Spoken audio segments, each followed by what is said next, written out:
Assalamualaikum dan hai, anda bersama dengan saya Fahim Zahar dan juga Nazrin. Dan kita akan bincangkan pasal topik-topik yang menarik yang berlaku sepanjang minggu lepas. Dan antara yang menarik sudah semestinya lah Belanjawan 2025 yang telah disampaikan oleh Perdana Menteri kita PMX. Dan juga ada beberapa lain yang menarik. Contohnya Apple Maps dekat Malaysia dah mula imbas pakai beg galas. Dan HBO Go akan berubah menjadi Max. Okey, tak nak buang masa lagi Nazrin, jom kita bincangkan pasal belanjawan.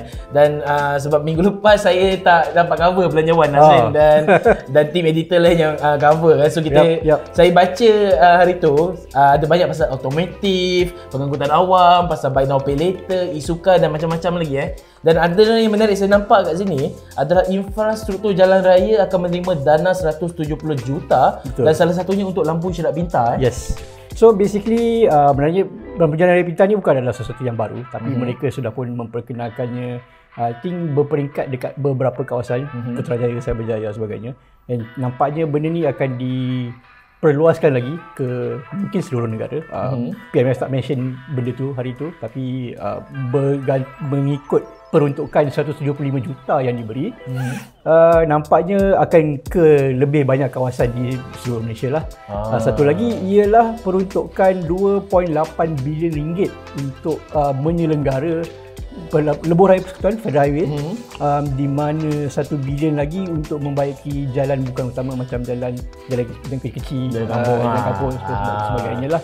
Tapi yang kita 2.8 bilion untuk jalan lebuh raya persekutuan saja sepanjang daripada. Agak menarik dekat situ. Dan cakap pasal jalan raya ni, prasarana yang cukup terkenal dalam pengangkutan awam dah dapatkan 250 bas elektrik.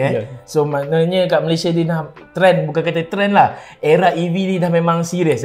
Well yes, technically bas elektrik ni bukan sesuatu yang baru, tapi nak diperkenalkan dengan secara lebih meluas lagi. Prasarana memang technically kalau kita tengok dia punya pengangkutan awam yang diguna semua technically elektrik, LRT, MRT, monorail. Now nak ditambahkan pula kepada bus, fleet bus Rapid KL dia lah. So itu agak menarik. Pasal technically dia, apa yang Datuk Seri Anwar Ibrahim cakap dah diperolehi, cuma tak tahu bila benda tu akan diterima dan juga beroperasi. Kira ni salah satu cara untuk green environment lah. Betul. Okey, sebab bas pakai diesel yang agak bahaya untuk udara dan sebagainya. Dan cakap pasal bas EV tadi, bas elektrik, Perdana Menteri turut menyatakan pasal Pro 2 akan hadir dengan kereta EV bawah 100,000. Betul. So Nazrin nak tukar ke tak kereta EV ni? Bergantung kepada bila Pro 2 akan launch MyV elektrik ni. Kalau secepat yang mungkin dalam tahun depan, why not? Technically Proton akan keluar hujung juga. 7 dia, IMAS 7 dia hujung tahun ni. So tak tahu. Pro 2 themselves belum cakap apa-apa lagi pasal kereta elektrik dia orang ni. Tapi kalau betul bawah 100,000, murah kan? Very competitive. Yalah, sebab sekarang kebanyakan kereta EV semua adalah atas 100,000. Neta je yang bawah 100,000. Secara teknikalnya bawah 100,000. Dekat Belanjawan 2025 Undang-undang kredit pengguna turut dibagi tahu yang akan dibentangkan pada sidang Dewan Rakyat akan datang. Jadi dengan rule kredit pengguna baharu ni nampaknya dia akan lagi mengawal selia penyedia kredit bukan bank. Secara tidak langsung juga boleh membantu pengguna untuk menjadi pengguna yang lebih bijak. Dan penyedia perkhidmatan ni akan lebih bertanggungjawab. Jadi Nazrin rasa benda ni bagus, satu bagus, of course lah. Benda ni bagus kan. Pakai tak BNPL? Tak. Jangan pinjam duit yang kau tak boleh bayar balik. Itu tak, sebab saya rasa ini memang ada satu perkara yang sangat baik oleh kerajaan. Sebab kita nampak trend yang trend penggunaan buy now pay later punya perkhidmatan ni pada bus sampai RM1,500, Shopee Pay Later sampai RM6,000, Grab sampai RM4,000 dan kebanyakannya adalah untuk transaksi atas talian. Dan ada juga orang yang buat penawaran servis cash out lah apa semua, dan ada yang dah kena tipu dengan perkhidmatan seperti ini. Jadi untuk memastikan anda semua menjadi lebih bertanggungjawab, jadi kita akan nantilah apa yang akan dibentangkan pasal rule kredit pengguna baharu nanti ni kan. Sebab pada hemat saya ini adalah satu perkara yang sangat serius dan betul-betul perlu dipantau. Kalau tak memang semua orang hidup berhutang tanpa henti. dah lah banyak nampak first time pula boleh pakai banyak sampai 6,000 Sekali dia tengok 6,000 ringgit kat Shopee Pay Later. Aku boleh beli MacBook Pro baru ni. Lepas tu tak boleh bayar dapat surat LOD daripada Shopee. Jadi agak bahaya lah dekat situ. Lepas tu cakap pasal BNPL scam 20 juta ni, dengan amount 20 juta tadi juga dalam belanjawan 2025, amount yang sama ni juga akan diperuntukkan untuk arena e-sukan kita. Betul. Dengan e-sukan dekat Malaysia ni nampak harapan ada semakin maju dalam arena ni. 20 juta ni rasa juga macam sikit Pasal kalau kita nak tengok kan, macam kalau kita compare dengan competition antarabangsa, the international sebagainya, technically nampak mungkin tak berapa ni, tapi kita kena ingat benda ni adalah untuk infrastruktur pembangunan e-sukan, development e-sukan. Mungkin nampak macam tak banyak, tapi kalau kita boleh dapat develop industri e-sukan dengan jumlah yang macam ni, margin untuk bila kita dah menang, dia punya margin untuk mendapatkan keuntungan tu lebih tinggi. Faham. Because kita kena ingat kalau kau nak membangunkan industri sukan ni, benda yang paling penting ialah infrastruktur. So infrastruktur yang sedia ada, mungkin kita tambah sedikit ke atasnya untuk memudahkan lagi pembangunan e-sukan. Okey lah. Kira maknanya mungkin dia just nak orang kata apa, menarik perhatian orang ramai lagi lah pasal industri e-sukan dekat Malaysia ni memang betul-betul serius lah. Sebab tu dia bagi lagi dana. Mungkin sekarang kan bagi sikit, nak jaga hati orang ramai juga sebab kita nampak yang netizen ni masih ramai lagi yang tak faham dengan konsep e-sukan ni kan. Okey, dah habis cakap pasal belanjawan dan Nazrin, kita sekarang nak masuk topik yang seterusnya, iaitu pasal Apple Maps sekarang dah pakai beg galas untuk orang kata apa, imbas peta di Malaysia Jadi macam Google Map tu macam mana ni? So basically, so yang menariknya, kalau kita ingat Apple ada memperkenalkan ciri look around pada Apple Maps diorang. Basically macam Google Earth tapi dengan information yang lagi dynamic lah, tentang mana-mana. So benda ni akhirnya akan diperluaskan ke Malaysia nampaknya. Sudah pun technically, tapi untuk pasal kenapa dia guna beg galas ni, pasal dia nak rakam lokasi-lokasi yang mana kereta tak boleh nak lalu. Macam dia jalan kecil, kawasan-kawasan bangunan apa semua kan. So diorang guna, pasal tu diorang guna beg galas. Diorang akan jalan lah sekitar beberapa kawasan di Malaysia buat masa ini.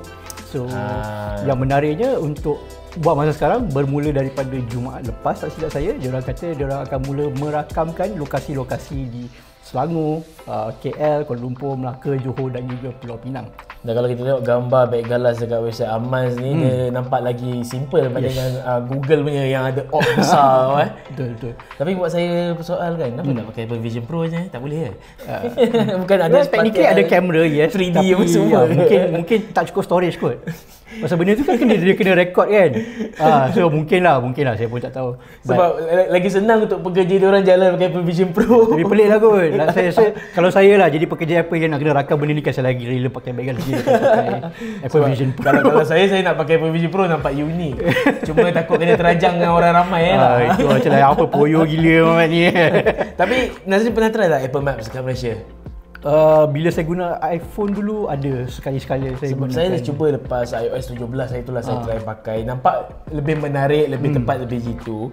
Cuma dia macam rasa tak cukup lengkap kalau kita bandingkan Google Map dengan Waze tau.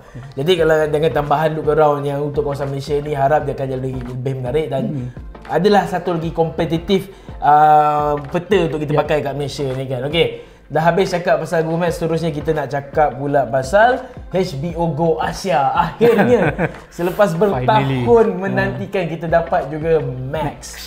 Jadi bagi yang tak tahu, dulu Max ni adalah HBO Max dan dia adalah perkhidmatan persimpanan video di Amerika Syarikat. Sementara dekat Malaysia kita dapat HBO Go Asia. Lepas dekat US dah hampir setahun pakai Max, Malaysia masih sampai sekarang tak tukar-tukar lagi. Masih kekal dengan HBO Go dengan penstreaman yang terhad dengan 720p lah kadang-kadang. Audio yang tak cukup imersif, quality app yang teruk, nak cari susah, tak konsisten prestasinya. Dan akhirnya kita dapat Max yang ada apa, profil pengguna sampai 5 profil, kandungan yang lagi berkualiti. Nazrin rasa nak subscribe tak Max? Bergantung kepada harga dia yang ditetapkan. Kalau lebih kurang macam HBO Go Asia yang sekarang dia kata sebelum Max keluar pada 19 November 19 November nanti, siapa yang log masuk akaun HBO Go sekarang boleh pakai akaun yang sama HBO Go terus ke dalam Max. Convert terus lah boleh convert terus. Dan siapa yang dah sedia melanggan HBO Go langganan tu akan sambung ke Max.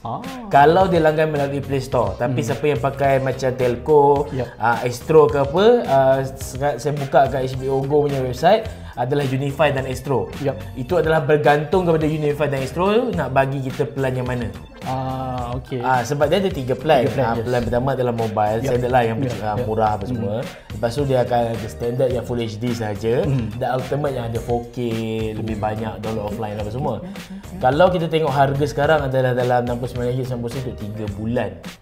Okay, it's not too bad. Okay lah, compare dengan Netflix RM55 sebulan. Itu belum lagi masuk dengan perkongsian akaun. Macam saya sekarang bayar Netflix RM81 sebulan. Pasal kongsi dengan orang lain. Tapi bila ada profile dekat HBO Go, RM70 sebulan untuk RM70 untuk 3 bulan agak berbaloi rasanya. Tapi kalau dia tak buat macam Disney Plus dan tukar dia punya payment structure lah kan. Sebab dia kata harga untuk payment yang bersaingan ni akan diumumkan nanti. Jadi kita tak tahu adakah dia akan terus menawarkan plan pack 3 bulan ataupun sebulan-sebulan. Sebab kalau kita tengok Max dekat US, kalau kita convert, sebulan kat Malaysia dah hampir RM80.